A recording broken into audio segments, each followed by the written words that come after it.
మా హుజురాబాద్ నియోజకవర్గంలో కల్వల ప్రాజెక్ట్ అని మానకొండూరు కాన్స్టిట్యున్సీలో వస్తుంది బార్డర్లో. దాని కింద ఆయకట్టు 6-7 ఎకరాలు వస్తుంది. దాన్ని 2023లో భారీ వర్షాలతో పడ్డప్పుడు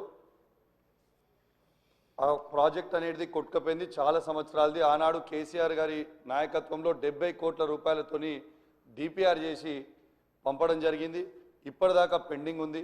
దయచేసి గౌరవ ఇరిగేషన్ మంత్రి గారిని, ముఖ్యమంత్రి గారిని కోరుతా ఉన్నాను, ఆ ప్రాజెక్ట్ని దయచేసి శాంక్షన్ చేసి కంప్లీట్ చేస్తే కింద రైతులకి 6-7 ఎకరాల ఆయకట్టు వస్తుందని చెప్పి కూడా ఈ సందర్భంగా తెలియజేస్తా ఉన్నాను.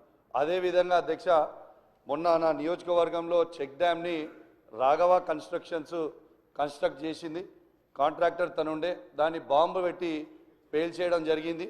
ఎట్లయితే మేడిగడ్డను బాంబు పెట్టి పేల్చిండ్రో ఇవాళ తనుగుల చెక్ డ్యామ్ని కూడా బాంబు పెట్టి పేల్చారు. అది నేను చెప్పింది కాదు అధ్యక్ష, అది నేను చెప్పింది కాదు, ఏఈ గారే సభ్యులు చెప్పిన అంశాన్ని నోట్ చేసుకోవడం జరిగింది.